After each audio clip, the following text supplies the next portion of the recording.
ओम नमः शिवाय. हर हर महादेव. भगवान भोलेनाथांच्या कृपेने तुमच्या सर्व इच्छा मनोकामना पूर्ण हो. मित्रांनो, आपण सगळे राखी पौर्णिमा किंवा अगदी रक्षाबंधन साजरा करत असतो. पण तुम्हाला माहीत आहे का, या सणामागे एक अतिशय सुंदर आणि हृदयस्पर्शी कथा देखील दडलेली आहे. तर आज मी तुम्हाला तीच कथा सांगणार आहे. देवी लक्ष्मी आणि राजा बळीची ही प्राचीन कथा सांगणार आहे, जिला राखी पौर्णिमेच्या सणाचे मूळ मानले जाते. जी स्त्री ही कथा मनपूर्वक ऐकते तर तिच्या भावाचे आयुष्य हे दीर्घ होते आणि तिला देवी लक्ष्मीची कृपा देखील प्राप्त होत असते. देवी लक्ष्मीच्या कृपेने ही कथा ऐकणाऱ्या स्त्रीचे सर्व दुःख दारिद्र्य नष्ट होते आणि तिला सुख समृद्धीची देखील प्राप्ती होते. चला तर मग मी तुम्हाला कथा सांगायला सुरुवात करते. तत्पूर्वी तुम्हाला एक विनंती आहे की चॅनलवरती नवीन असाल तर चॅनल लाईक करा व सबस्क्राईब देखील करा. तसेच कमेंटमध्ये हर हर महादेव लिहायला विसरू नका, जेणेकरून आपल्याला देखील भगवान भोलेनाथांचा आशीर्वाद हा प्राप्त होईल. खूप वर्षांपूर्वीची गोष्ट आहे. त्या काळात राजा बळी नावाचे एक पराक्रमी, दानशूर आणि धर्मपरायण राजे होते. राजा बळी दैत्यांचे राजे होते, पण त्यांचे हृदय अत्यंत उदार देखील होते. आपल्या प्रजेला ते पुत्राप्रमाणे प्रेम करत आणि सर्व लोक त्यांना आदराने आणि प्रेमाने पाहत असत. त्यांच्या राज्यात सुख, शांतता आणि भरभराट ही तर होती. राजा बळी हे भगवान विष्णूंचे खूप मोठे भक्त होते. ते नियमित यज्ञ पूजा करून भगवानाची आराधना करीत असत.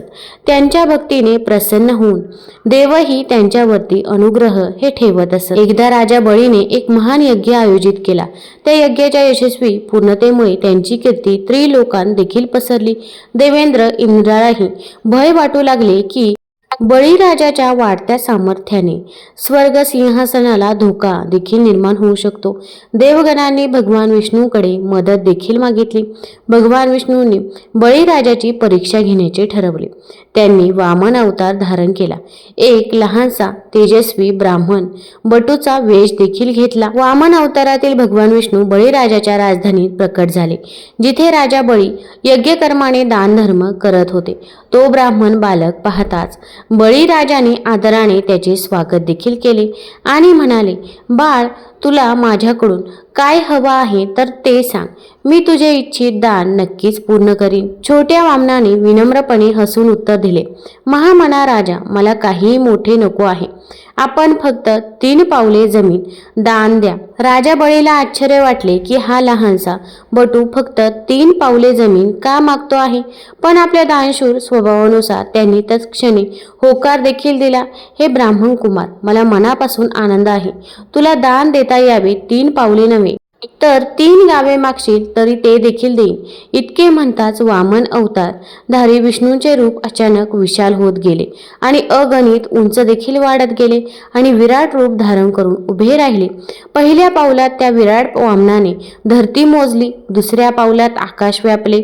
सर्व उपस्थित स्तंभित झाले. राजा बळी देखील देवाचा हा पराक्रम आदराने पाहत होता. आता तिसरे पाऊल ठेवण्यासाठी काही उरलेच नव्हते. राजा बळीने मान झुकून भगवानाला वचन दिले होते की मी तुला 3 पावले जमीन देणार आहे. त्यामुळे तो आपल्या वचनापाठी ठाम होता. प्रभू, माझ्या वचनाचे पालन करण्यासाठी माझे शरीरच आता तुमचे दान. कृपया तुमचे तिसरे पाऊल माझ्या शिरावरती म्हणजेच माझ्या डोक्यावरती ठेवा. बळीचा त्याग, भक्ती आणि वचन पालन बघून भगवान विष्णू अत्यंत प्रसन्न झाले.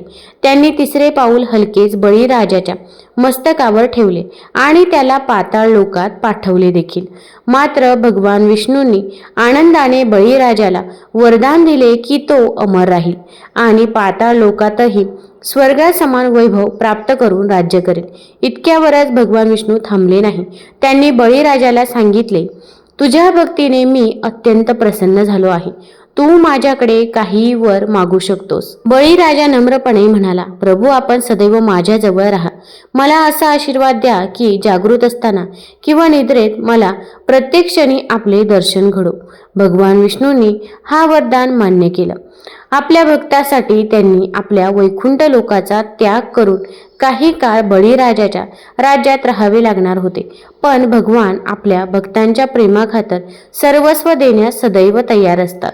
याप्रमाणे बळीराजा पाताळ लोकात आपल्या नव्या वैभवी राज्यात सुखाने राज्य करू लागले आणि त्यांची रक्षा करण्यासाठी भगवान विष्णू स्वतः त्यांच्या राजवाड्याच्या द्वारावर द्वारपाल बनून राहिले. दरम्यान वैकुंठात मात्र एक वेगळीच परिस्थिती उद्भवली. वैकुंठामध्ये भगवान विष्णूंच्या अनुपस्थितीमुळे सन्नाटा पसरला होता. देवी लक्ष्मी, ज्या भगवान विष्णू यांच्या अर्धांगिनी आणि वैकुंठाच्या समराजनी होत्या, त्या त्यांच्या पतीच्या अनुपस्थितीने अस्वस्थ झाल्या. दररोज त्या वैकुंठात भगवान विष्णूंच्या हसऱ्या प्रेमळ उपस्थितीने उत्साह भरलेला असे. तेथे आता लक्ष्मी देवी एकट्याच होत्या. त्यांचे मन व्याकुळ होत होते. डोळ्यात सतत अश्रू दाटून येत होते. एके दिवशी देवी लक्ष्मी राजमहालाच्या अंगणात एकाकी बसल्या होत्या. त्यांच्या चेहऱ्यावर चिंता स्पष्ट दिसत होती.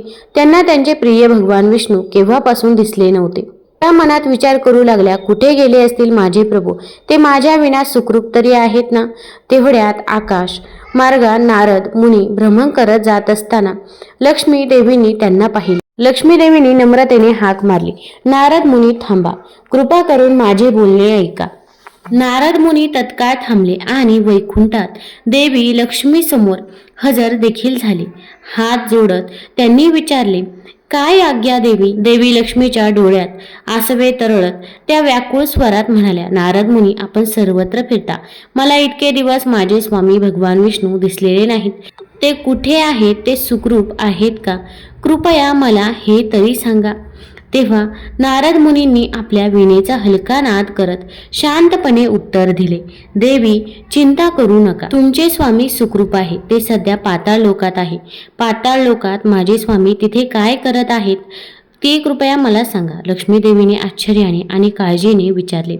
नारद हसले आणि म्हणाले, हे ऐका देवी लक्ष्मी, तर पाताळ लोकात एक पराक्रमी धर्मपरायण राजा आहे. राजा बळी, तुमचे स्वामी श्री विष्णू त्यांची भक्ती पाहून प्रसन्न झाले आणि त्यांची परीक्षा घेतली. त्यांनी वामन रूपाने बळीराजाकडून 3 पावले भूमिदान घेतली आणि त्यांना पाताळ लोकात पाठवले. पण बळीराजा महान भक्त आणि दानशूर आहे. त्याने श्री विष्णूकडे वर मागितला की त्यांना सदैव प्रभूचे दर्शन घडावे. आपले स्वामी वचनबद्ध आहे. त्यांनी बळीराजाला वचन दिले आहे ते पाताळ लोकात त्याच्या राजवाड्याचे रक्षक द्वारपाल म्हणून काम करत आहे. आता ते तिथे आहेत. हे ऐकून देवी लक्ष्मी काहीशा शांत झाल्या, पण तरीही उदासच होत्या. मग माझे स्वामी मला सोडून तिथेच राहणार का? त्यांनी हलक्या आवाजात विचारले. नारदांना समजावत म्हणाले, भगवान विष्णूंना आपल्या पत्नीची काळजी आहे, पण ते भक्ताच्या शब्दाला बांधील आहेत. मात्र यावर एक उपाय होऊ शकतो. लक्ष्मी देवीने आशेने नारद मुनींकडे पाहिले. कृपया मला मार्ग दाखवा. नारद मुनी हसले आणि म्हणाले की मला एक युक्ती सुचली आहे. तुम्ही बळीराजाला आपला भाऊ बनवा आणि बहिणीची इच्छा भाऊ हा नक्कीच पूर्ण करत असतो. त्यानंतर आता तुम्ही पाताळ लोकात जाऊन बळीराजाला राखी देखील बांधा आणि त्यांना भावाचे स्थान द्या. मग त्याच्याकडे आपल्या पतीला परत सोडण्याची विनंती करा. बळीराजाला महान दाता आहे. तो नक्कीच तुम्हाला नकार देणार नाही. लक्ष्मी देवीला ही युक्ती पटली. त्यांच्या चेहऱ्यावर आशेचा किरण चमकला. त्यांनी तत्काळ निर्णय घेतला की त्या पाताळ लोकात जाऊन बळीराजाला भेटते. नारद मुनींचे आभार मानून देवी लक्ष्मी आपल्या मोहकृपाचे त्याग करून एका साध्या स्त्रीचा वेश धारून तयार झाल्या. त्या दिवशी लक्ष्मी देवींनी रेशमी वस्त्रे आणि जे काही सोन्याचे दागिने होते ते उतरून ठेवले. त्या स्वतःला एक गरीब ब्राह्मण स्त्रीचे रूप दिले. साधे वस्त्र परिधान केले. पायात अशा कोणत्याही गोष्टी नव्हत्या ज्या त्यांची ओळख हे उघड करतील. केसांना साधी वेणी बांधली. कपाळावर कुठलाही तेजस्वी चिन्ह नाही.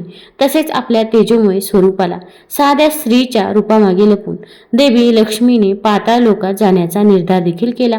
थोड्याच वेळात देवी लक्ष्मी पाताळ लोकातील बळीराजाच्या प्रखर तेजाने उजळलेल्या राजधानीजवळ पोहोचल्या. तेथे सोनेरी राजवाडा होता. भव्य द्वार होते आणि त्या द्वारासमोर एक तेजस्वी द्वारपाल पहारा देत उभा होता.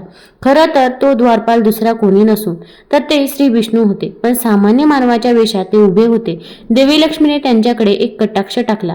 ओळख पटली तरी त्यांनी आपल्या भावना आवरल्या त्या राजवाड्यात प्रवेश करू लागल्या. द्वारपाल्यानेही त्यांना अडवले नाही, किंबहुना त्यांचे हृदय सौभाग्याने भरून आले, कारण त्यांच्या प्रिय पत्नी त्यांच्या शोधत आल्या होत्या. पण त्या क्षणी दोघेही आपल्या भूमिका निभावत होते. एक गरीब स्त्री, एक द्वारपाल. महालाच्या सभागृहात राजा बळी आपल्या मंत्र्यांसह काही महत्वाची चर्चा देखील करत बसले होते. तेवढ्यात पहारावरील सैनिकांनी सूचना दिली की बाहेर एक गरीब स्त्री आश्रयासाठी उभी आहे. राजा बळीने तत्काळ आज्ञा दिली की तिला आदराने आता नावे. क्षणभरात लक्ष्मीदेवी गरीब ब्राह्मण स्त्रीच्या वेशात सभागृहात प्रवेशल्या. राजा बळीने तिच्याकडे पाहिले. साधे कपडे घातलेली, चेहऱ्यावर थकवा आणि दुःखाची छटा असलेली ती स्त्री पाहून दयाळू बळीराजाचे हृदय वितळले. तो तत्क्षणी सिंहासनावरून उतरला आणि विनम्रपणे म्हणाला, आई, आपण कोण आहात आणि अशा या पाताळ राज्यात एकटे कशा काय आल्या, मला सांगा. मी आपली काय मदत करू शकतो. त्यावर ती स्त्री बनलेल्या लक्ष्मीदेवी थोड्या वेळात व्याकुळतेने म्हणाल्या, महाराज, मी एक निराधार स्त्री आहे. माझे पती दूर निघून गेले आहेत काही महत्वाच्या कार्यासाठी आणि या अपरिचित प्रदेशात मी एकटीच आहे. मला कोणी भाऊ नाही, कुणाचे पाठबळ नाही. मी आपल्या राज्यात आश्रयासाठी आले आहे. काही दिवस आपल्या इथे थांबण्याची मला परवानगी द्याल का? राजा बळीने नम्रतेने तिचे बोलणे ऐकले आणि त्यांची अवस्था समजून घेतली. तो उदारतेने उद्धारला, देवी, त्या राज्यात आपण एकट्या नाही. आपण या राजदरबारामध्ये सन्मानाने राहा, जिथे एका बहिणीला आसरा मिळणार नाही अशी भूमीच नाही. तुम्ही अगदी माझ्या बहिणीसारखेच इथे राहा. आपल्याला जे काही हवे असेल तर ते माझ्याकडून निर्धास्तपणे मागा. लक्ष्मीदेवीने मनातल्या मनात प्रभूंचे स्मरण केले आणि शांतपणे म्हणाल्या, राजन, आपल्या उदारतेबद्दल मी आपली आभारी आहे. मला विश्वास होता की महान दानशूर राजा बळी मला नक्कीच आश्रय देतील. मी येथे काही काळ राहीन. मला फार काही नको, फक्त तुमच्या राज्यात मला बहीण म्हणून थोडी जागा हवी आहे. बळीराजाने तत्क्षणी तिला बहीण म्हणून स्वीकारले. त्याने आजूबाजूला उभ्या असलेल्या राण्या आणि सेवकांना तिची उत्तम देखरेख करण्याचा आदेश दिला. राजमहालात त्या नव्या अतिथीचे मनापासून स्वागत झाले. बळीराजा स्वतः तिला आपल्या बहिणीप्रमाणे आदर देऊ लागला. त्या गरीब ब्राह्मण स्त्रीरूपी लक्ष्मीदेवीला राजमहालात सन्मानाने जागा मिळाली. चांगले वस्त्रहार दिले गेले. राजदरबारात तिचा मान राखला गेला. लक्ष्मीदेवीचे आगमन होताच अगदी काही दिवसांच्या आतच बळीराजाचा महाल नवीन आनंदाने भरून गेला. जिथे जाईल तिथे लक्ष्मीदेवी, संपदा आणि शुभ्रता येताच राजमहालात एक वेगळाच उत्साह जाणवू लागला. समृद्धी आणखीन वाढली. महालातील प्रत्येक व्यक्ती जाणवले की जरूर काही शुभ शक्ती येथे वास करत आहे, पण कुणालाच खरं कारण समजत नव्हतं. बळीराजा मात्र आनंदी होता, कारण त्याला एक बहीण लाभली होती आणि तिच्या येण्याने त्याचं घर हे चैतन्याने भरून गेलं होतं. काही आठवडे सुखाने निघून गेले. लक्ष्मीदेवी आता राजमहालात त्या गरीब भगिनीच्या रूपात राहत होत्या. त्या बऱ्याच वेळा देवतांचे नामस्मरण करत, परंतु बाकीच्या दृष्टीने त्या एका धार्मिक, अगदी साधी स्त्री होती. राजा बळीराजा तिची चौकशी करत असे, तिची काळजी घेत असे. मोठ्या भावाप्रमाणे तिची विचारपूस करीत होता. आपल्याला काही हवे असेल तर निसंकोच सांगा, आपण इथे खुश आहात ना? लक्ष्मीदेवी मनात स्मित करून उत्तर देते की राजन, मी इथे खूप सुखी आहे. तुमची बहीण म्हणून मला इतका सन्मान दिलात यासाठी देव आशीर्वाद देईल. तुम्हाला अशा रीतीने बहीण भावासारखे ते काही दिवस राहिले. अखेर श्रावण महिना आला. श्रावण महिन्याची पौर्णिमा जवळ आली होती. तो दिवस जसजसा समीप येऊ लागला तशी देवी लक्ष्मीदेवीच्या मनात योजना फळास यायला लागली. त्यांनी ठरवले की याच शुभ दिवशी त्या आपल्या नवीन भावाला राखी बांधून आपले ध्येय साध्य करणार होता. तसेच बळीराजा फारच प्रेमळ भावनेने तिची काळजी घेत होता. आता वेळ आली होती त्याला सत्य परिस्थिती सांगण्याची. श्रावण पौर्णिमेचा सुंदर दिवस उजाडला. पाताळलोकातही तो दिवस तेजस्वी पूर्ण चंद्र होऊन आला. राजमहालात लक्ष्मीदेवी लवकर जाग्या झाल्या. त्यांनी स्नान करून साध्या परंतु स्वच्छ वस्त्र परिधान केले. त्यांच्या मनात आनंद आणि हुरहुर दोन्ही होते. आज त्यांना आपल्या प्रिय विष्णूपर्यंत पोहोचायचे होते आणि तेव्हा त्यांनी बळीराजालाही दुःख न होता समजवायचे होते. त्या दिवशी सकाळीच बळीराजाने देखील आपल्या नवीन धर्मबहिणीला आनंदी करण्यासाठी बरीच तयारी करून ठेवली.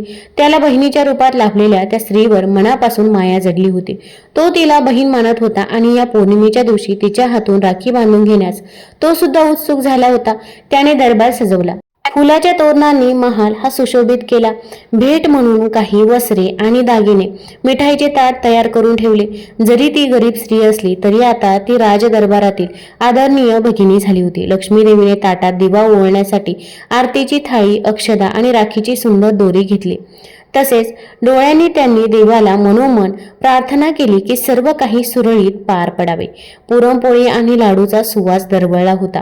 पौर्णिमेचा दिवस म्हणून सर्वत्र आनंदाचे वातावरण होते.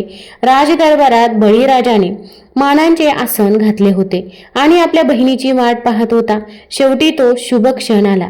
देवी लक्ष्मी गरीब स्त्री रूपातील पुढे सरसावल्या. त्यांनी नाजूक हातांनी राजा बळीची आरती ओवाळली, कुंकू लावले, अक्षता लावल्या आणि मग प्रेमपूर्वक राजा बळीच्या मनगटावर रेशमी दोऱ्याची राखी बांधली. त्यांचे हात थोडेसे थरथर करत होते. डोळ्यात आनंदाश्रू दाटले होते. राजा बळीही भरून आला होता. त्याला या क्षणी अपार आनंद देखील झाला होता. त्याच्या चेहऱ्यावर समाधान आणि आनंदाचा मिलाप दिसत होता. राखी बांधून झाल्यावर लक्ष्मी देवीने मंद स्वरूपात मंत्र म्हणत भावाच्या दीर्घायुष्याची कामना केली. राजा बळीने डोळ्यात पाणी आणून त्या धाग्याला माथ्यावर लावून प्रणाम केले. त्याने अगदी मनापासून तिला बहीण म्हणून स्वीकारले होते. संप्रदानाच्या रिवाजाप्रमाणे आता राजा बळीला आपल्या बहिणीला काहीतरी भेट द्यायची होती. तो आधीच तयार होता. त्याने लागली जवळ ठेवलेली रेशमी वस्त्र आणि सोन्याचे दागिने तिच्या समोर केले आणि प्रेमाने म्हणाला, आजच्या या दिवसाचा मला खूप आनंद होत आहे. हा राखीचा पवित्र दोरा तू मला बांधलास. माझ्यासाठी याहून मोठं भाग्य हे काहीच नाही. तुझ्यासाठी ही छोटीशी भेटवस्तू तू स्वीकार कर. आणखी काही हवे असेल तर तू मुक्तपणे सांग.